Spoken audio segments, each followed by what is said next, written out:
స్థానిక సంస్థల ఎన్నికలపై తెలంగాణ కేబినెట్ కీలక నిర్ణయం తీసుకుంది. బీసీలకు 42% రిజర్వేషన్ల అంశం ఎటూ తేలకపోవడంతో పాతకోట పద్ధతిలోనే 50% రిజర్వేషన్ దాటకుండా ఎన్నికలకు వెళ్లాలని నిర్ణయం తీసుకుంది మంత్రివర్గం. ముందుగా గ్రామ పంచాయతీ ఎన్నికలకు ఏర్పాట్లు చేయాలని ఆదేశాలు కూడా జారీ చేసింది. వారం 10 రోజుల్లో పంచాయతీ ఎన్నికల నోటిఫికేషన్ వెలువడనున్నట్లు తెలియజేసింది.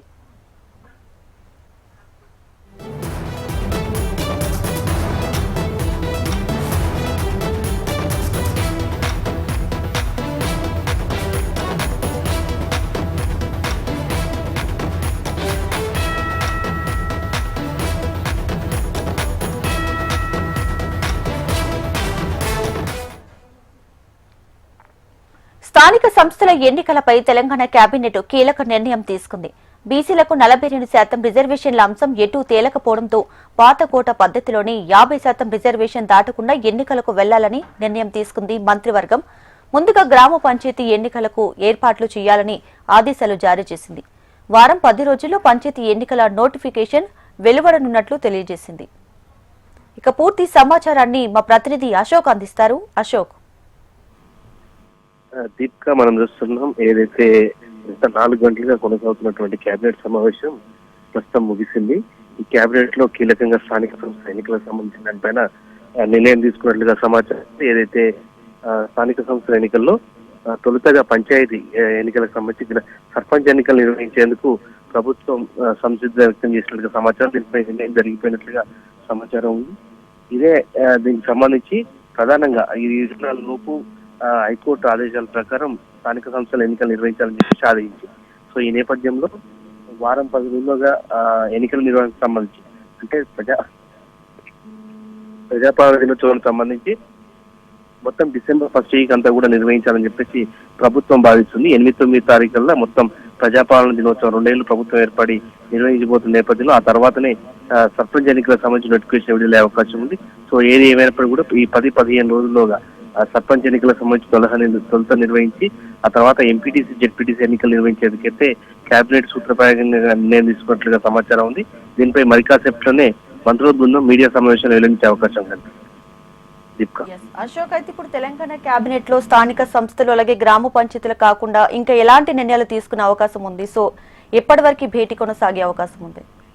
ప్రస్తుతం అయితే ముగిసింది. మరి కాసేపట్లోనే మంత్రుల బృందం దీనిపై మీడియా బ్రీఫ్ చేయబోతున్నారు. ప్రధానంగా గిగ్ వర్క్ పాలసీ సంబంధించి కూడా కేబినెట్ ఆమోదం తెలిపింది. అలాగే ప్రధానంగా రాష్ట్ర వ్యాప్తంగా పత్తి కొనుగోలుకు సంబంధించి సమస్య నడుస్తుంది. కాటన్ కార్పొరేషన్ ఆఫ్ ఇండియా ఏదైతే ఎకరానికి 7 క్వింటాలకు కొంటామని చెప్పినటువంటి నిబంధన నేపథ్యంలో L1, L2కు సంబంధించిన కొనుగోళ్ల విషయంలో కూడా కొంత కన్ఫ్యూజన్ నడుస్తుంది. దీనిపైన కూడా ఒక రకమైనటువంటి ఆందోళన రైతుల నుంచి వస్తుంది. సో రైతుల నుంచి ఆందోళన డిమాండ్లు ఉన్నటువంటి నేపథ్యంలో తెలంగాణ రాష్ట్ర వ్యాప్తంగా మొత్తం 25 లక్షల క్వింటాల పత్తికి సంబంధించి ప్రస్తుతం అందుబాటులో ఉంది. కానీ CCI కేవలం 1,25,000 క్వింటాల పత్తి మాత్రమే కొనుగోలు చేసింది. దీనిపై ప్రభుత్వంపై కేంద్ర ప్రభుత్వం ఒత్తిడి తీసుకొచ్చి ఖచ్చితంగా పత్తి కొనుగోలు చేసే విధంగా చర్యలు తీసుకోవాలని చెప్పేసి కూడా కేబినెట్ లో చర్చించారు. దీనిపైన కూడా ఒక బృందాన్ని ఢిల్లీకి పంపే ప్రయత్నం చేయబోతుంది. సో ఏది ఏమైనప్పుడు కూడా స్థానిక సంస్థల ఎన్నికలు గిగ్ వర్క్ సంబంధించినటువంటి కావచ్చు, అలాగే ప్రజాపాలన దినోత్సవం సంబంధించి నిర్వహణ కావచ్చు, అలాగే పత్తితో పాటు అలాగే అందశ్రీ మరణించిన తర్వాత కుటుంబానికి సంబంధించి right Ashok, thank you. Saudi అరేబియాలోని మదీనాకు సమీపంలో ఘోర విషాదం చోటు చేసుకుంది. రోడ్డు ప్రమాదంలో హైదరాబాద్ కు చెందినటువంటి 45 మంది యాత్రికులు మృతి చెందారు. మక్కా నుంచి మదీనాకు యాత్రికులతో వెళ్తున్న బస్సుని డీజిల్ ట్యాంకర్ ఢీకొట్టడంతో ఈ ఘోర ప్రమాదం చోటు చేసుకుంది. 46 మందితో ప్రయాణిస్తున్న ఈ బస్సు మంటల్లో చిక్కుకుపోవడంతో 45 మంది మరణించారు. ఈ ఘోర ప్రమాదం నుంచి అబ్దుల్ షోయబ్ అనే ఒక వ్యక్తి మాత్రమే ప్రాణాలతో బయటపడ్డాడు. ప్రస్తుతం ఆయన స్థానిక హాస్పిటల్లో చికిత్స తీసుకుంటున్నారు. 24 ఏళ్ల మహమ్మద్ అబ్దుల్ షోయబ్ డ్రైవర్ పక్కన కూర్చోవడంతో ప్రమాదం నుంచి తప్పించుకున్నారు.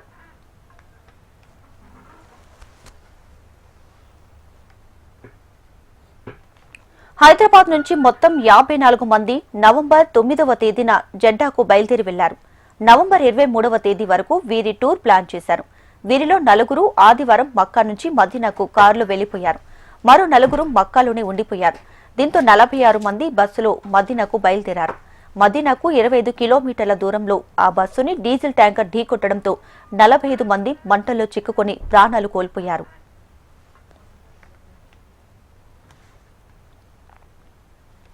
సౌదీ ప్రమాద ఘటనపై తెలంగాణ సీఎం రేవంత్ రెడ్డి తీవ్ర దిగ్భ్రాంతి వ్యక్తం చేశారు.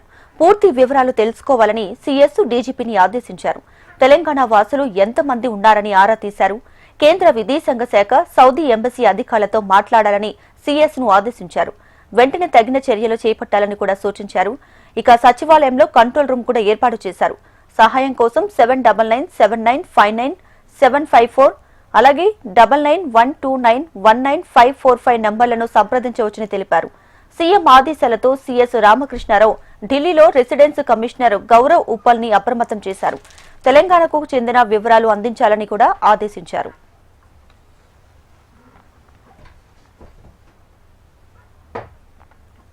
సౌదీ ప్రమాదంలో పలువురు హైదరాబాద్ వాసులు మృతి చెందినట్లు సమాచారం. మల్లేపల్లిలోని అల్ మీనా ట్రావెల్స్ లో 16 మంది టికెట్ బుక్ చేసుకోగా ప్లేజోన్ ట్రావెల్స్ లో మరో 24 మంది టికెట్స్ బుక్ చేసుకున్నట్లు అధికారులు తెలిపారు. మరో 2 వేరే ఏజెన్సీ ద్వారా సౌదీకి వెళ్లినట్లు అధికారులు గుర్తించారు. మరోవైపు ప్రమాదం గురించి తెలిసిన వెంటనే మక్కా వెళ్లిన వారి కుటుంబ సభ్యులు, బంధువులు ఆందోళన వ్యక్తం చేస్తున్నారు. మృతుల్లో తమ వారు ఉన్నారేమోనని తెలుసుకునేందుకు ట్రావెల్ ఏజెన్సీల వద్దకు వెళ్లి ఆరా తీస్తున్నారు.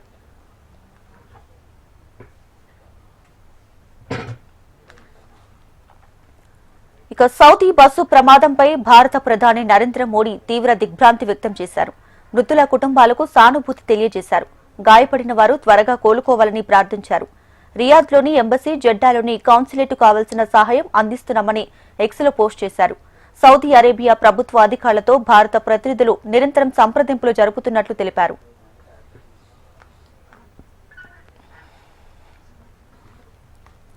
సౌదీ బస్సు ప్రమాద ఘటనపై పలువురు మంత్రులు సంతాపం తెలియజేశారు. నాంపల్లిలోని హజ్ హౌస్ కి చేరుకుని అధికారులను వివరాలు అడిగి తెలుసుకున్నారు. మంత్రి అజారుద్దీన్ ఘటనలో తెలంగాణ వాసులు ఎంతమంది ఉన్నారని ఆరా తీశారు. ప్రమాదంపై డిప్యూటీ సీఎం భట్టి విక్రమార్క కూడా దిగ్భ్రాంతి వ్యక్తం చేశారు. మృతుల్లో హైదరాబాద్ వాసులు ఉన్నారని సమాచారం తెలుసుకుని సౌదీ అరేబియాలో ఉన్న ఎన్ఆర్ఐ కాంగ్రెస్ నేతలతో మాట్లాడి వివరాలపై ఆరా తీశారు.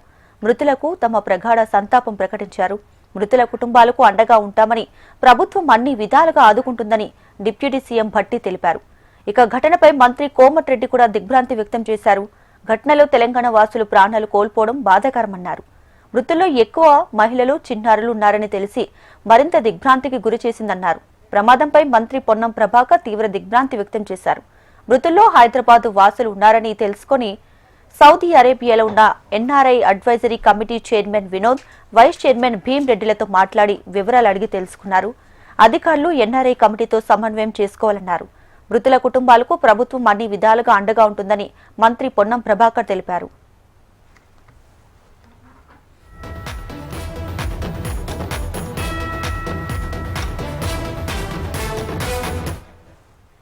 హజ్ యాత్రికుల మృతిపై బీఆర్ఎస్ అధినేత కేసీఆర్ సంతాపం ప్రకటించారు. కేంద్ర రాష్ట్ర ప్రభుత్వాలు వెంటనే స్పందించి సంబంధిత చర్యలు చేపట్టాలని చెప్పారు. మృతుల కుటుంబాలను ఆర్థికంగా ఆదుకోవాలని, గాయపడిన వారికి మెరుగైన వైద్యం అందించాలని కోరారు. ఇక మరణించిన వారికి తన ప్రగాఢ సానుభూతి తెలిపారు. ఘటనపై బీఆర్ఎస్ వర్కింగ్ ప్రెసిడెంట్ కేటీఆర్ కూడా దిగ్భ్రాంతి వ్యక్తం చేశారు. మృతుల్లో హైదరాబాద్ వాసులు ఎక్కువగా ఉండటం బాధ కలిగించే విషయమన్నారు కేటీఆర్. సౌదీ బస్సు ప్రమాదంపై విదేశాంగ మంత్రి జయశంకర్ స్పందించారు. మదీనాలోని భారత పౌరులకు జరిగిన ప్రమాదంపై ఆయన దిగ్భ్రాంతి వ్యక్తం చేశారు.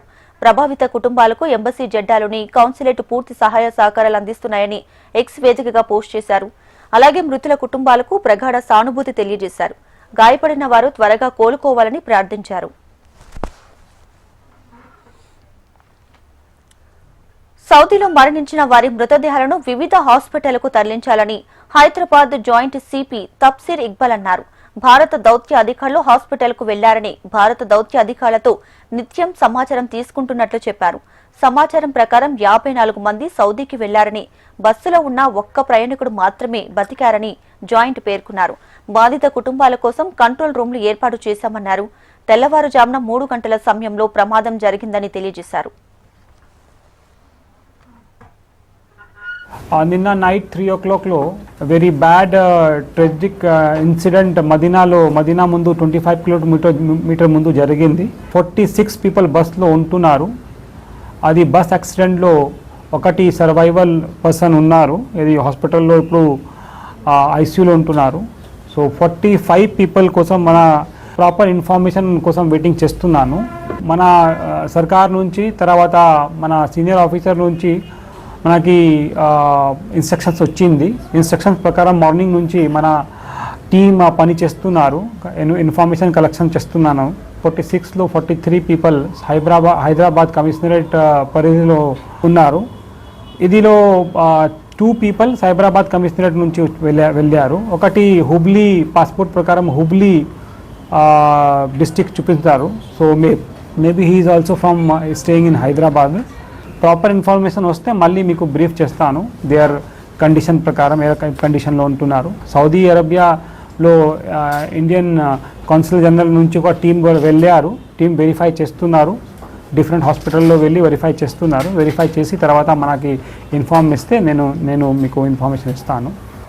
అల్ మక్కా ట్రావెల్స్ నుంచి 16 పీపుల్, హఫ్సా ట్రావెల్ నుంచి 5 పీపుల్, బాబుల్ హర్మాన్ ట్రావెల్ నుంచి 21 పీపుల్ అండ్ అహమర్ ట్రోవర్స్ నుంచి 4 పీపుల్, మొత్తం 46 పీపుల్ కలిపి వెళ్ళారు. మన ఒక్కసారి సౌదీ అరేబియా నుంచి క్లారిటీ వస్తే మన వేక్ చెప్తే లాభం ఏం లేదు. నేను కూడా అఫీషియల్ ఇన్ఫర్మేషన్ కోసం వెయిట్ చేస్తున్నాను. సో అఫీషియల్ ఇన్ఫర్మేషన్ వస్తే నేను మీకు చెప్తాను. తెలంగాణ కేబినెట్ సమావేశంలో ఈ రోజు సౌదీలో జరిగిన ఘోర బస్సు ప్రమాదంపై చర్చించారు. మృతుల కుటుంబ సభ్యులకు 5 లక్షల పరిహారం అందించాలని కేబినెట్ నిర్ణయించింది. మంత్రి అజారుద్దీన్, ఎంఐఎం ఎమ్మెల్యే, మైనారిటీ విభాగానికి చెందిన ఓ అధికారితో కూడిన ప్రభుత్వం ప్రతినిధి బృందాన్ని వెంటనే సౌదీకి పంపాలని నిర్ణయించారు. మంటల్లో చనిపోయిన వారి మృతదేహాలను మత సాంప్రదాయం ప్రకారం అక్కడి అంత్యక్రియలు చేయాలని, బాధిత కుటుంబ సభ్యులను ఒక్కో కుటుంబానికి 2 తీసుకువెళ్లేందుకు ఏర్పాట్లు చేయాలని కేబినెట్ నిర్ణయించినట్లు తెలుస్తోంది. మక్కాలో జరిగిన ఘటన చాలా బాధాకరమని టీపీసీసీ చీఫ్ మహేష్ కుమార్ గౌడ్ అన్నారు. అందరూ హైదరాబాద్ వాళ్లు కావడం దురదృష్టకరమని దిగ్భ్రాంతి వ్యక్తం చేశారు. చనిపోయిన 18 మంది కుటుంబాలకు ప్రభుత్వం అండగా ఉంటుందన్నారు. బీహార్లో దొడ్డిదారిన ఎన్డీఏ కూటమి విజయం సాధించిందని మహేష్ ఆరోపించారు. ఓటు శాతం తక్కువగా వచ్చి ఎన్డీఏ సీట్లు గెలవడం వెనుక ఆంతర్యం ఏంటి అని ప్రశ్నించారు. దేశ భవిష్యత్తుకు విఘాతం కలిగించే విధంగా ఓట్ చోరీ ఉందన్నారు. తెలంగాణలో ఓట్ చోరీ సంతకాల సేకరణ ముమ్మరంగా జరుగుతుందని స్పష్టం చేశారు.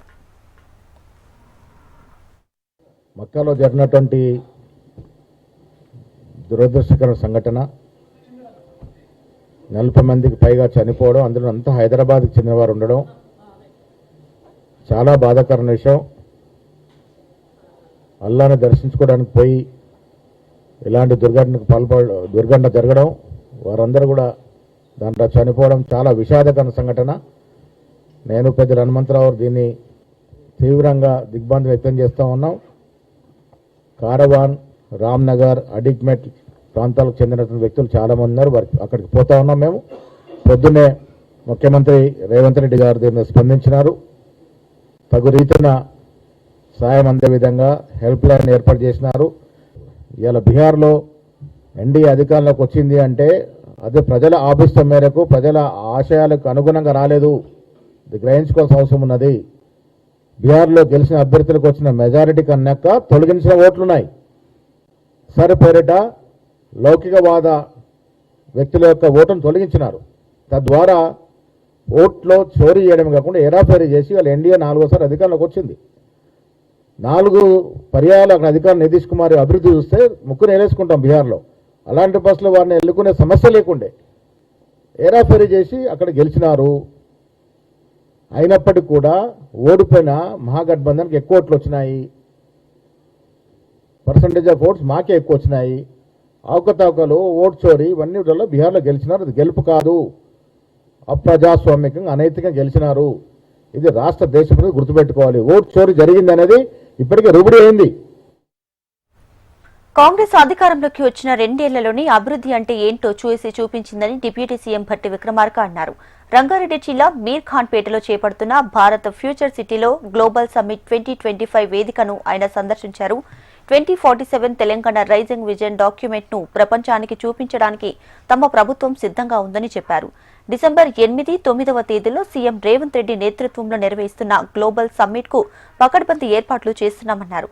గ్లోబల్ సమ్మిట్ నిర్వహణకు రాష్ట్రంలో 4 ప్రాంతాల్లో వేదిక ఏర్పాటుకి పరిశీలిస్తున్నామని, అందులో future city, hitech city, Gachibowli, Dundigal ప్రాంతాలు ఉన్నట్లు భట్టి విక్రమార్క చెప్పారు. ఉమ్మడి నల్గొండ జిల్లా అభివృద్ధికి తాము కట్టుబడి ఉన్నామని మంత్రులు కోమటిరెడ్డి వెంకటరెడ్డి, ఉత్తమ్ కుమార్ రెడ్డి అన్నారు. మిర్యాలగూడలో 74 కోట్ల విలువైన పలు అభివృద్ధి పనులకు మంత్రులు శంకుస్థాపన చేశారు. ఈ కార్యక్రమానికి MP Raghuveer Reddy, MLC Shankar Naik, MLA Battula Lakshma Reddy హాజరయ్యారు. రాష్ట్రంలో రోడ్ల అభివృద్ధిపై మంత్రులు కీలక ప్రకటన చేశారు. తెలంగాణ చరిత్రలో నిలబడే విధంగా 60,000 కోట్ల రూపాయలతో రోడ్లు ఏర్పాటు చేస్తామన్నారు. తెలంగాణ రాష్ట్రంలో ఎక్కడా లేని విధంగా ప్రతి ఒక్కరికి సన్నబియ్యం అందిస్తున్నామని చెప్పారు. అన్ని వర్గాల ప్రజలకు మేలు చేస్తున్నామని, బీసీలకు 42% రిజర్వేషన్ కు కృషి చేస్తున్నామని మంత్రులు పేర్కొన్నారు. ముర్యాలగూడ మున్సిపాలిటీకి 70 కోట్లతో పెద్దలు ఉత్తమ్ కుమార్ రెడ్డి గారు నేను దాన్ని కూడా పనులు ప్రారంభించబోతున్నాం.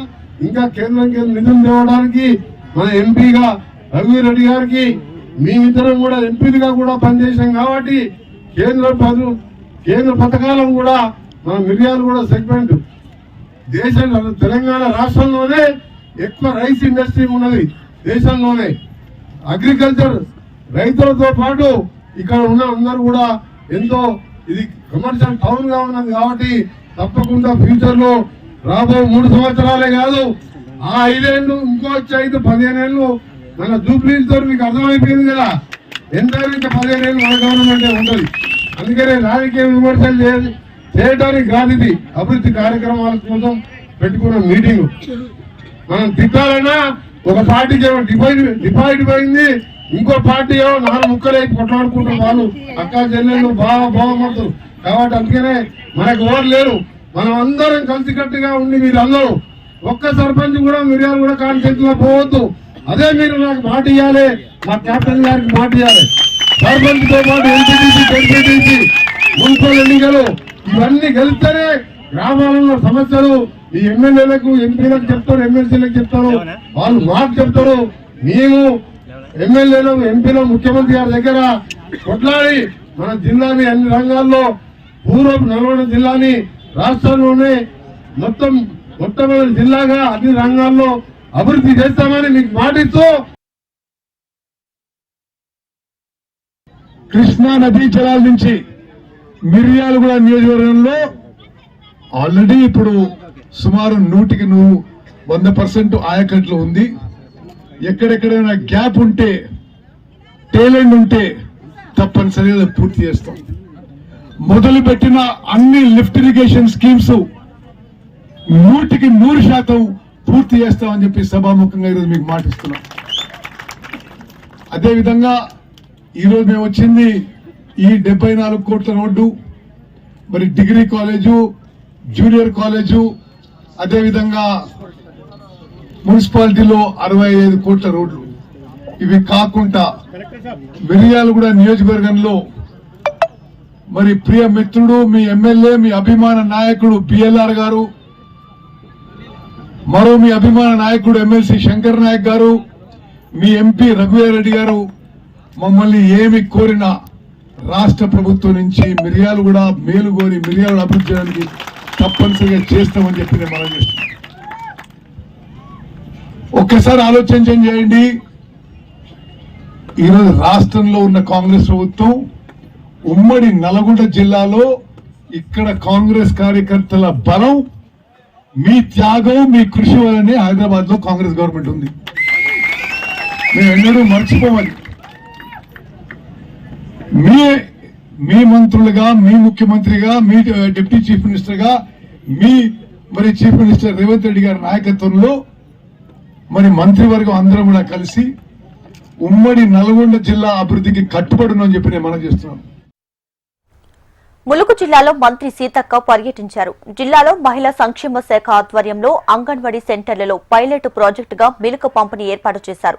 ప్రీ ప్రైమరీ పిల్లలకు పాలు పంపిణీ చేశారు. అంగన్వాడీ కేంద్రాలకు వచ్చే పిల్లల్లో పౌష్టికాహార లోపాన్ని తగ్గించాలనే ఉద్దేశంతోనే రాష్ట్రంలో మొదటిసారిగా ములుగు జిల్లాలో మిల్క్ పంపిణీ కార్యక్రమం చేపట్టామన్నారు. వెనుకబడ్డ, పేదరికం ఎక్కువగా ఉన్న జిల్లాలో పిల్లలకు పౌష్టికాహారాన్ని అందించడమే ప్రభుత్వ లక్ష్యమన్నారు మంత్రి సీతక్క. మా ములుగు జిల్లాలో వెనుకబడ్డ జిల్లా, పేదరికం ఉన్న జిల్లా, అనేక మారుమూల అటవీ గ్రామాలు ఉన్నటువంటి జిల్లా. అక్కడ పౌష్టికార లోపం కూడా చిన్న పిల్లలలో ఎక్కువ ఉన్నది. దీంతో ఈరోజు పైలట్ ప్రాజెక్ట్ కింద మరి మిల్క్ అందించడం జరుగుతుంది అంగన్వాడీ సెంటర్లలో. ఇక్కడ ప్రయోగాన్ని రాష్ట్ర వ్యాప్తంగా కూడా తొందరలోనే విస్తరింపజేస్తాం. ఇక్కడ వచ్చేటువంటి సాధక బాధకాలను కూడా చూడడం, చిన్న జిల్లా కాబట్టి ఎలా మనం ఇంకా ప్రారంభించినటువంటి మిల్క్ పిల్లలకు ఎట్లా వెళ్తుంది, దాని దేశాన్ని ఏకం చేసిన మహానీయుడు సర్దార్ వల్లభాయ్ పటేల్ అని కేంద్ర మంత్రి బండి సంజయ్ గుర్తు చేసుకున్నారు. దేశం కోసం సర్దార్ చేసిన పోరాటాలను భావితరాలకు తెలియజేయాలన్న స్ఫూర్తితో దేశవ్యాప్తంగా యూనిటీ మార్చ్ను చేపట్టామన్నారు. ఆపరేషన్ పోలో పేరుతో తెలంగాణకు విముక్తి కలిగించిన మహానీయుడు సర్దార్ అని కొనియాడారు. ఆధునిక సివిల్స్ సర్వీసెస్ స్థాపించడంలో ప్రముఖ పాత్ర పోషించిన సర్దార్ను స్ఫూర్తిగా తీసుకోవాలని యూనిటీ మార్చ్ను నిర్వహిస్తున్నామని చెప్పారు. అన్ని రాష్ట్ర ప్రభుత్వాలు ఈ కార్యక్రమాన్ని ఘనంగా జరుపుకుంటున్నారని తెలియజేశారు. తెలంగాణ రాష్ట్రానికి సంబంధించి ఆ రోజు తెలంగాణను పాకిస్తాన్ లో కలపాలని చెప్పి ఇవాళ నిజాం కుట్రలు పడుతున్న సందర్భంలో స్వతంత్ర రాజ్యంగా ఉంచాలని చెప్పి కుట్ర పడుతున్న సందర్భంలో ఇవాళ నిజంగా సర్దార్ పటేల్ లేకుంటే ఇవాళ తెలంగాణ అనేది పాకిస్తాన్ లో కలిస్తే ఇలా తెలంగాణ మరో పాకిస్తాన్ గానో, మరో శ్రీలంక లాగానో, మరో బంగ్లాదేశ్ లాగా ఆఖరి కేకలతో ఇవాళ అల్లకల్లోలమే పరిస్థితి ఉన్న విషయాన్ని డబుల్ బెడ్రూమ్ ఇల్లు వెంటనే లబ్దిదారులకు ఇవ్వాలని ఎంపీ ఈటెల రాజేందర్ డిమాండ్ చేశారు. ఆటో డ్రైవర్లపై వేధింపులు, చలానాలు నిలిపివేయాలని కోరారు. హైడ్రా మంచి పని చేస్తే స్వాగతిస్తామని చెప్పారు. హైదరాబాద్ నగరంలో అభివృద్దిపై ఫోకస్ పెట్టాలని సూచించారు. మొన్న వర్షాలు పడ్డాయి. నిజంగానే 35-37% వర్షపాతం అధికంగా పడ్డది. అర్థం చేసుకుంటే ఎవరైనా కూడా 3 అడుగుల లోతు గతుకుల రోడ్లు, అవి మట్టి రోడ్ల మీద కావచ్చు, కంకర రోడ్ల మీద కావచ్చు, డాంబర్ రోడ్ల మీద కావచ్చు, చివరికి ఎన్నెలు లేని పరిస్థితుల్లో సీసీ రోడ్ల మీద కూడా మొత్తం సిమెంట్ అంతా కొట్టుకుపోయి కంకర తేలింది మొత్తం. నేను డిమాండ్ చేస్తున్నా, ఇవాళ తెలంగాణ స్పీకర్పై సుప్రీంకోర్టు ఆగ్రహాన్ని వ్యక్తం చేసింది. ఫిరాయింపు ఎమ్మెల్యేల అనర్హతపై నిర్ణయం తీసుకుంటారా లేదా తాము తీసుకోవాలా అని కోర్టు ప్రశ్నించింది. ఎమ్మెల్యేల ఫిరాయింపు వ్యవహారంలో కోర్టు ధిక్కరణ పిటిషన్పై తెలంగాణ స్పీకర్కి సుప్రీంకోర్టు నోటీసులు జారీ చేసింది. ఫిరాయింపు ఎమ్మెల్యేలపై 3 నెలల్లోగా నిర్ణయం తీసుకోకపోవడంపై కేటీఆర్ కోర్టు ధిక్కర పిటిషన్ దాఖలు చేశారు. కోర్టు ధిక్కరంపై 4 వారాల్లోగా జవాబు చెప్పాలని స్పీకర్ను సుప్రీంకోర్టు ఆదేశించింది.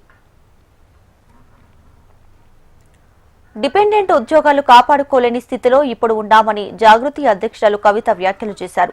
సత్తుపల్లి జేవీఆర్ ఓసీ సింగరేణిలో కార్మికులతో కవిత మాట్లాడారు. 2 ఏళ్లుగా మెడికల్ బోర్డు కోసం కొట్లాడుతున్నామని చెప్పారు. డిసెంబర్ 19న సింగరేణి సీఎంటీ కార్యాలయాన్ని ముట్టడి చేయబోతున్నామని ప్రకటించారు కవిత. ఈరోజు సత్తుపల్లిలో మనము ఇక్కడ ఓపెన్ కాస్ట్ మైన్ దగ్గరికి వచ్చాము.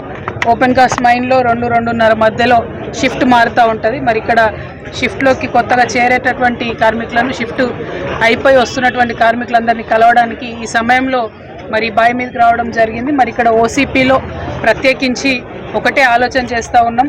కాంట్రాక్ట్ ఎంప్లాయీస్ చాలా ఎక్కువ మంది ఉన్నారు. మరి వారికి పర్మనెంట్ అవ్వాలి. సింగరేణిలో పర్మనెంట్ ఉద్యోగుల కన్నా ఇవాళ కాంట్రాక్ట్ ఉద్యోగులు ఎక్కువైపోయినారు. కానీ వాళ్ళు కూడా సేమ్ వర్క్ చేస్తారు, సేమ్ సేఫ్టీ కన్సర్న్స్ వాళ్ళ పట్ల ఉంటాయి. కాకపోతే కంపెనీలన్నీ లాభాలు ఆర్జించడమే ఒక దృష్టి మీద, వాటి మీదనే దృష్టి పెట్టినాయి తప్పితే కార్మికుల భద్రత మీద కావచ్చు, వారి యొక్క ఇన్సూరెన్స్ మీద కావచ్చు, వారి యొక్క ఆరోగ్యం మీద కావచ్చు శ్రద్ధ చూపిస్తలేరు. కాబట్టి సింగరేణిలో పనిచేసేటటువంటి కాంట్రాక్ట్ మరియు అవుట్సోర్సింగ్ ఎంప్లాయీస్ పర్మనెంట్ అవ్వడానికి హెచ్ఎంఎస్ మరియు తెలంగాణ జాగృతి మధ్య కలుపుకొని ఐక్య ఉద్యమాలు చేస్తామని ఈ సందర్భంగా తెలియజేస్తా ఉన్నాం. అదేవిధంగా తెలంగాణ రాష్ట్రం వస్తే డిపెండెంట్ ఉద్యోగాలు తెచ్చుకుంటామని చెప్పి అనుకున్నాం. అట్లానే గత 10 సంవత్సరాలుగా తెచ్చుకున్నాం. ఎప్పుడైతే కాంగ్రెస్ ప్రభుత్వం వచ్చిందో ఈ 2 ఏళ్లలో డిపెండెంట్ ఉద్యోగాలు అనేటటువంటిది లేకుండా చేశారు. కాబట్టి డిపెండెంట్ ఉద్యోగాలు ఇవ్వాలి, తక్షణమే మెడికల్ బోర్డు పెట్టాలనేటటువంటి ప్రధాన డిమాండ్తోని హెచ్ఎంఎస్ మరియు జాగృతి ఆధ్వర్యంలో 19వ తారీఖు నాడు హైదరాబాద్లో సింగరేణి భవనాన్ని కూడా పెద్ద ఎత్తున ముట్టడించబోతా ఉన్నాం. కార్మికుల పక్షాన నిలబడి పోరాటం చేయబోతా ఉన్నామని ఈ సందర్భంగా తెలియజేస్తా ఉన్నాం. At the same time income tax దాంతోని ఇన్కమ్ ట్యాక్స్ స్లాబ్ మన ఎంప్లాయీస్ దాటిపోతారు కాబట్టి వారికి చాలా ఇబ్బంది అవుతా ఉంది. మరి చాలా పెద్ద ఎత్తున అమౌంట్ వాళ్ళు లూజ్ అవుతా ఉన్నారు. సో ఇది చాలా రోజుల నుంచి డిమాండ్ చేస్తూ ఉన్నాం. మేము ఒక మెంబర్ ఆఫ్ పార్లమెంట్గా పార్లమెంట్లో కూడా నేను డిమాండ్ చేశాను, సింగరేణి కార్మికులకు ఇన్కమ్ ట్యాక్స్ ఉండకూడదు అని. ఆ విషయంలో ఎటువంటి స్పందన కేంద్ర ప్రభుత్వం నుండి లేదు, రాష్ట్ర ప్రభుత్వం కూడా దానికోసం ప్రయత్నం చేయడం లేదు. మరి ఐఎన్టీయూసీ లాంటి యూనియన్లు మీకు ఢిల్లీలో ఉన్నటువంటి పరపతినంతా ఉపయోగించాలి, ఖచ్చితంగా ఇన్కమ్ ట్యాక్స్ నుంచి సింగరేణి కార్మికులను ఎగ్జామ్ట్ చేయాలి. ఐబొమ్మ నిర్వాహకుడు పైసర్ మాస్టర్ మైండ్ ఇమ్మడి రవిని పోలీసులు అరెస్ట్ చేశారు. ఇమ్మడి రవి గురించి హైదరాబాద్ సిపి సజ్జనర్ సంచలన విషయాలు బయటపెట్టారు. హైదరాబాద్ కమాండ్ కంట్రోల్ సెంటర్లో మెగాస్టార్ చిరంజీవి, నాగార్జున, నిర్మాత దిల్ రాజు సిపి సజ్జనర్తో భేటీ అయ్యారు. ఈ సందర్భంగా సిపి సజ్జనర్ మీడియా సమావేశంలో వారితో కలిసి మాట్లాడారు. పైరసీ వల్ల సినీ పరిశ్రమకు వేల కోట్ల నష్టం వాటిల్లిందని చెప్పారు. దేశవ్యాప్తంగా ఉన్న ఈ సమస్య ఉందన్నారు. పైరసీని అరికట్టడానికి ఎంతో శ్రమించామని చెప్పారు. మన తెలుగు ఫిలిం ఇండస్ట్రీకి అందరు కూడా ఒక చాలా ఇంపార్టెంట్ విషయం పైన మనం ఇక్కడ గ్యాదర్ కావడం జరిగింది. పైరసీ చాలా మేనేజ్ ఫిలిం ఇండస్ట్రీ పనిచేసిన వాళ్ళు మొత్తం ఫిలిం ఇండస్ట్రీకి. ఐబొమ్మ వెబ్సైట్ నిర్వాహకుడు ఇమ్మడి రవి అరెస్టుపై సినీ ప్రముఖులు స్పందించారు. రవి సవాల్ను ఒక ఛాలెంజ్ గా స్వీకరించిన తెలంగాణ పోలీసులు అరెస్ట్ చేసి చూపించారని చిరంజీవి కొనియాడారు. పైరసీ అనేది సినీ ఇండస్ట్రీకి పెద్ద సవాల్గా మారిందన్నారు. 3 నెలల క్రితమే పైరసీ గురించి అరెస్టులు మొదలయ్యాయని నిర్మాత దిల్ రాజు చెప్పారు.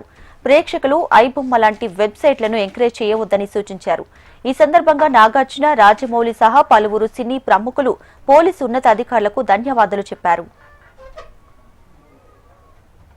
కాబట్టి ఈ పైరసీ అనే మహమ్మారిని ఆ బారిన పడ్డా మేమంతా ఎలా తప్పించుకోవాలి, ఎలా బయటపడాలి అని చాలా వర్రీ అవుతుండేవాళ్ళం. ఇది ఫిల్మ్ ఇండస్ట్రీ మీద డైరెక్ట్గా ఇండైరెక్ట్గా లక్షలాది మంది ఆధారపడి ఉన్నారు. ఇది ఒక స్టార్స్తో, పెద్ద డైరెక్టర్లతో, పెద్ద నిర్మాలతో కాదు. ఇది కేవలం ఒక 20 కోట్ల కోసం కాదు ఇతను చేసేది, వీళ్ళు చేసేది. దీని వెనకాల చాలా పెద్ద international racket is there and international fraud is there. IBomma అనే వెబ్సైట్ని, దానికి సంబంధించిన వ్యక్తుల్ని పట్టుకోవడం అనేది Telugu film industry, Indian film industry చాలా హైదరాబాద్ పోలీస్కి అండ్ తెలంగాణ పోలీస్కి ధన్యవాదాలు తెలుపుతున్నాం. సజ్జనార్ గారికి, అంతకుముందు సిబి ఆనంద్ గారికి, entire police department of Hyderabad and తెలంగాణకి మనస్ఫూర్తిగా కృతజ్ఞతలు, ధన్యవాదాలు తెలియజేసుకుంటున్నాను. సిఐఐ సదస్సు ద్వారా ఏపీకి 13.25 లక్షల కోట్ల రూపాయలు పెట్టుబడులు వచ్చాయని ఏపీ మంత్రి డోలా బాల వీరాంజనేయ స్వామి అన్నారు. ప్రకాశం జిల్లాకు 3,704 కోట్ల రూపాయల మేర పెట్టుబడులు వచ్చాయన్నారు. 5,000 మందికి పైగా ఉద్యోగ అవకాశాలు లభించనున్నాయని చెప్పారు. పెట్టుబడులు తీసుకొచ్చిన CM Chandrababu, deputy CM Pawan Kalyan, మంత్రి నారా లోకేష్ కి కృతజ్ఞతలు తెలియజేశారు. మన్యం జిల్లా సాలూరు వ్యవసాయ మార్కెట్లో మంత్రి గుమ్మడి సంధ్యారాణి పత్తి కొనుగోలు కేంద్రాన్ని ప్రారంభించారు. రైతులు ఎరువులను విచ్చలవిడిగా వాడుతున్నారని మంత్రి మండిపడ్డారు. అధిక ఎరువులు వాడటం వలన భూమిలో ఉన్నటువంటి సారం దెబ్బతింటుందన్నారు. ఇంతకు ముందు ఎకరాకు 1 బస్తా వాడేవారు, ఇప్పుడు 5 నుంచి 6 బస్తాలు వేస్తున్నారని చెప్పారు. ఎరువుల వినియోగం తగ్గించాలని సూచించారు. పూర్తి స్థాయిలో పంట కొనుగోలు చేయడమే కూటమి ప్రభుత్వం ముఖ్య లక్ష్యమని మంత్రి గుమ్మడి సంధ్యారాణి స్పష్టం చేశారు. అసెంబ్లీలో బ్రీత్ ఎనలైజర్ టెస్ట్ చేయాలని మాజీ మంత్రి అంబటి రాంబాబు డిమాండ్ చేశారు. హిందూపురంలో వైసీపీ ఆఫీసుపై దాడి చేయడం దారుణమన్నారు. బాలకృష్ణ క్షమాపణలు చెప్పే వరకు వైసీపీ ఆందోళన చేస్తుందని చెప్పారు. పోలీసులు టీడీపీ తొత్తులుగా వ్యవహరిస్తున్నారని అన్నారు. వైసీపీ కార్యాలయంపై దాడిని నిరసిస్తూ గుంటూరులో వైసీపీ శ్రేణులు నిరసన తెలిపాయి. బంగ్లాదేశ్ అల్లర్ల కేసులో ఢాకాలోని ఇంటర్నేషనల్ క్రైమ్స్ ట్రైబ్యునల్ కోర్టు సంచలన తీర్పు ఇచ్చింది. ఆ దేశ మాజీ ప్రధాని షేక్ హసీనాను దోషిగా తేల్చింది. ఆమెకు కోర్టు మరణశిక్ష విధించింది. మానవత్వానికి వ్యతిరేకంగా నేరాలకు పాల్పడ్డారన్న అభియోగాల నేపథ్యంలో ఆమెపై పలు కేసులు నమోదయ్యాయి. వీటిపై వాదనలు విన్న ఐసీటీ ఆమెను దోషిగా తేల్చింది. గత ఏడాది జూలై, ఆగస్టులో జరిగిన ఆందోళనలో 1,400 మంది మృతి చెందారని ఐసీటీ న్యాయమూర్తి వెల్లడించారు. తనకు వ్యతిరేకంగా నిరసన చేస్తున్న వారిని చంపేయమని ఆమె ఆదేశాలు ఇచ్చారని పేర్కొన్నారు.